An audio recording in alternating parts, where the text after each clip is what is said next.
હવે આપણે અવરોધ અને તાપમાન વચ્ચેનો સંબંધ દર્શાવતું સમીકરણ RT = R0 કૌંસમાં 1 plus alpha T minus T0 નો ઉપયોગ કરીને તેના અગત્યના દાખલાઓ જોઈશું.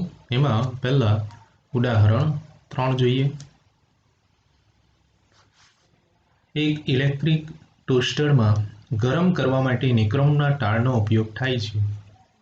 જ્યારે તેમાંથી અવગણ્ય પ્રવાહ પસાર કરવામાં આવે છે ત્યારે ઓરડાના તાપમાને એટલે કે 27 ડિગ્રી સેલ્સિયસ તાપમાને તેનો અવરોધ 75.3 ઓહ્મ જેટલો મળે છે. જ્યારે ટોસ્ટરને 230 વોલ્ટના ઉદ્ગમ સાથે જોડવામાં આવે છે ત્યારે અમુક સેકન્ડ બાદ પ્રવાહનું મૂલ્ય 2.68 એમ્પિયર જેટલું સ્થાયી બને છે. તો નિક્રોમના તારનું સ્થાયી તાપમાન કેટલું હશે? નિક્રોમ માટે સંકળાયેલ તાપમાનના ગારા પરનું સરેરાશ અવરોધનો તાપમાન ગુણાંક ટેમ્પરેચર કોએફિશિયન્ટ ઓફ રેઝિસ્ટન્સ નું મૂલ્ય 1.70 × 10⁻⁻4 ડિગ્રી સેલ્સિયસ ઇન્વર્સ છે. તો આપણે અહીં આપેલ મૂલ્યોથી શરૂઆત કરીએ. આપેલ મૂલ્યોમાં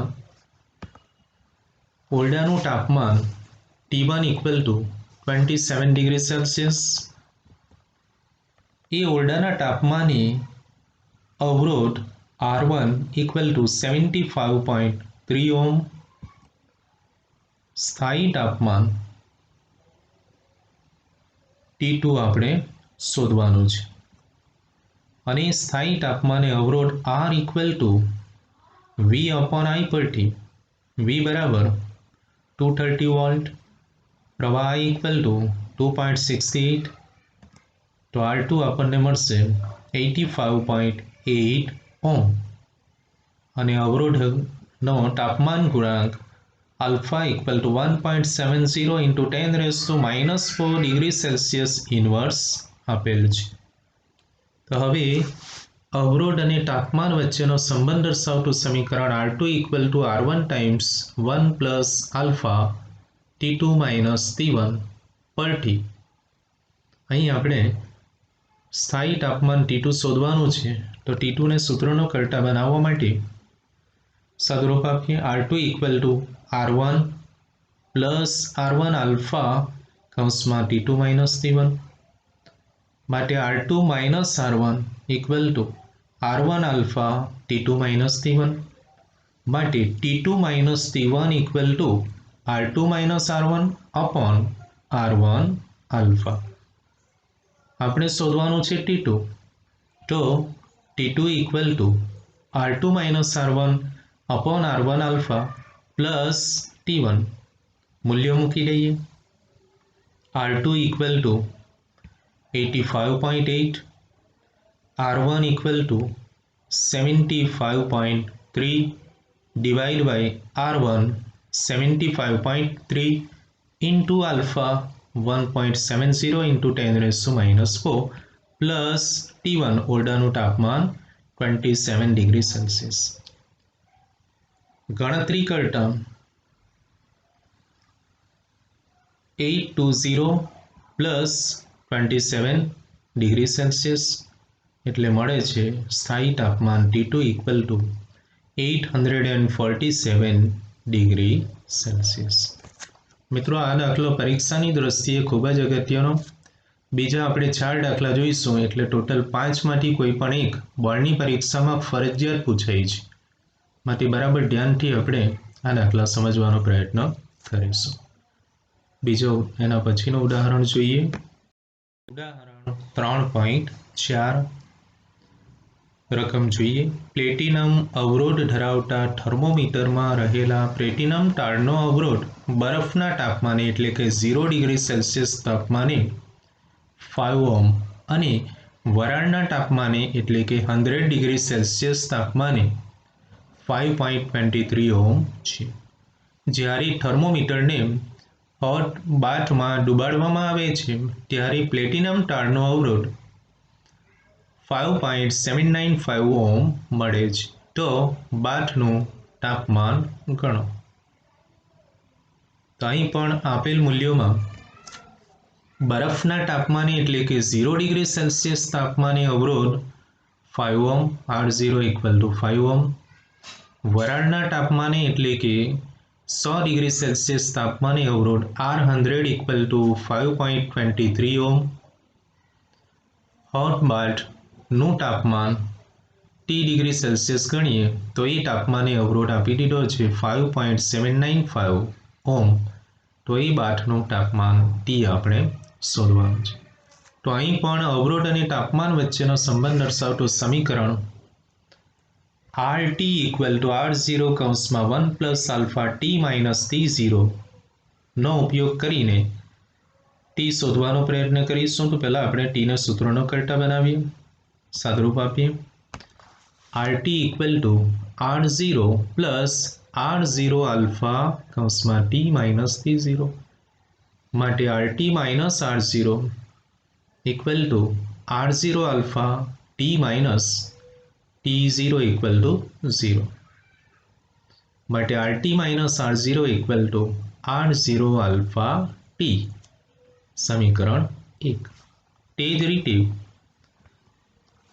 100 ડિગ્રી સેલ્સિયસ તાપમાને R100 ઇક્વલ ટુ R0 કૌંસમાં 1 પ્લસ આલ્ફા 100 માઇનસ T0 પરથી R100 minus R0 equal to R0 alpha into 100.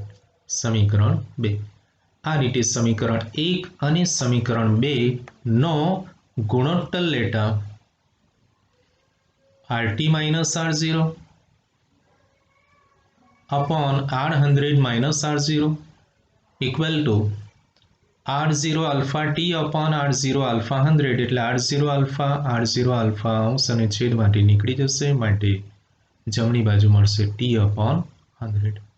અને અહીંથી આપણે T ને સૂત્રનો કરતા બનાવીએ તો ઉપરોક્ત સમીકરણમાં આપેલ કિંમતો મૂકતા RT નું મૂલ્ય 5.795 minus R0 5 upon R100 5.23 R0 minus 5 equal to T upon 100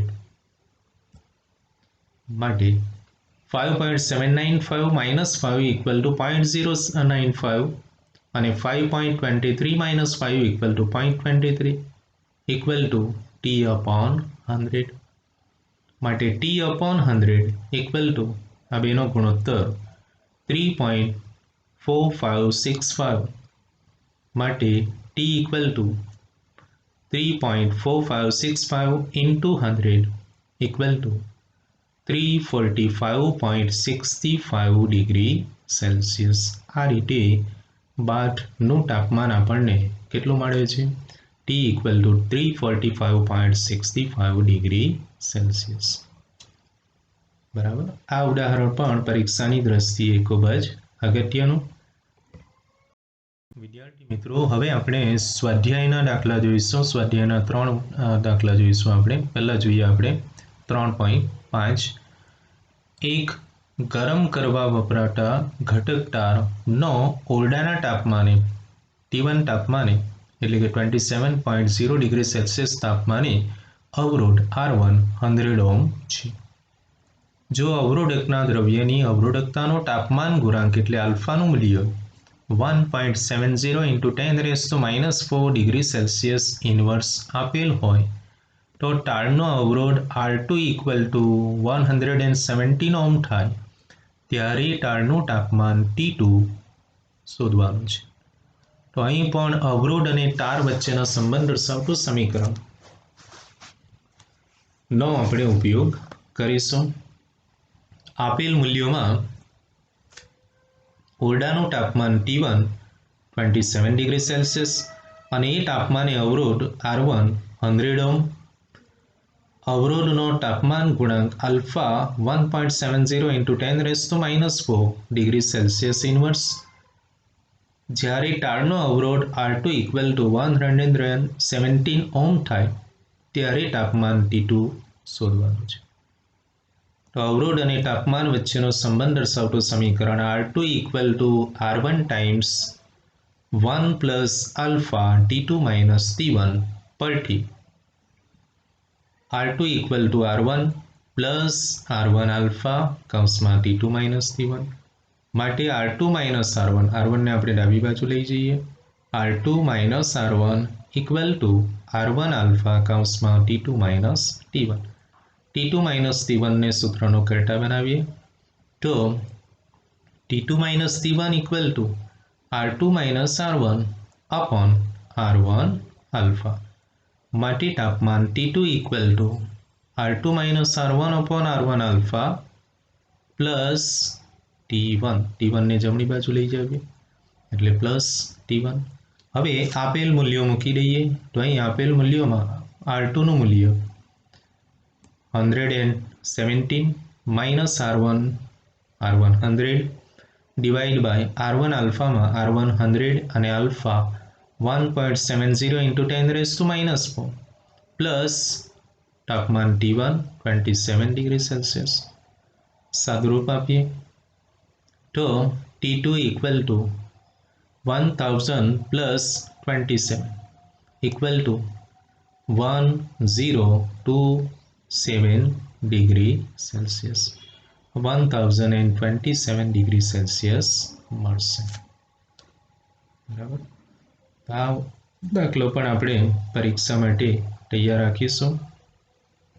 આ જ રીતનો બીજો એક સ્વાધ્યાયનો દાખલો જોઈએ. એક ચાંદીના તારનો 27.5 ડિગ્રી સેલ્સિયસ તાપમાને અવરોધ 2.1 ઓહ્મ અને 100 ડિગ્રી સેલ્સિયસ તાપમાને અવરોધ 2.7 ઓહ્મ છે. તો ચાંદીનો અવરોધકતાનો તાપમાન ગુણાંક શોધો. અહીં આપણે આલ્ફા શોધવાનો છે.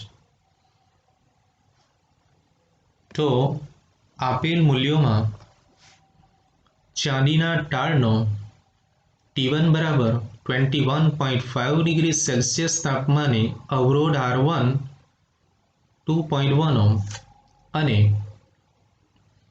T2 equal two 100 degree Celsius તાપમાને અવરોધ R2 ઇક્વલ ટુ 2.7 ઓહ્મ. તો ચાંદીનો અવરોધકતાનો તાપમાન ગુણાંક આલ્ફા શોધવાનો છે.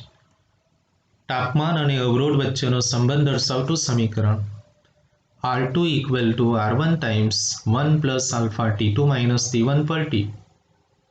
અહીં આપણે આલ્ફાને સૂત્રનો કરતા બનાવવાનો છે. તો R2 equal to R1 plus R1 alpha કૌંસમાં T2 માઇનસ T1 માટે R2 માઇનસ R1 ને ડાબી બાજુ લઈ જઈએ. R2 minus R1 equal to R1 alpha T2 minus T1. હવે આલ્ફાને સૂત્રનો કરતા બનાવીએ તો alpha equal to R2 minus R1 upon R1 times T2 minus T1. આ રીતે alpha equal to R2 minus R1 upon R1 times T2 minus T1 માં કિંમતો મૂકી દઈએ.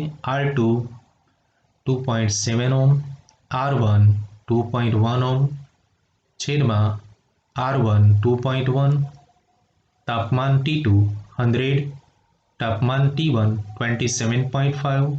સાદુરૂપ આપીએ તો 0.6 upon 152.25 equal to 0.00394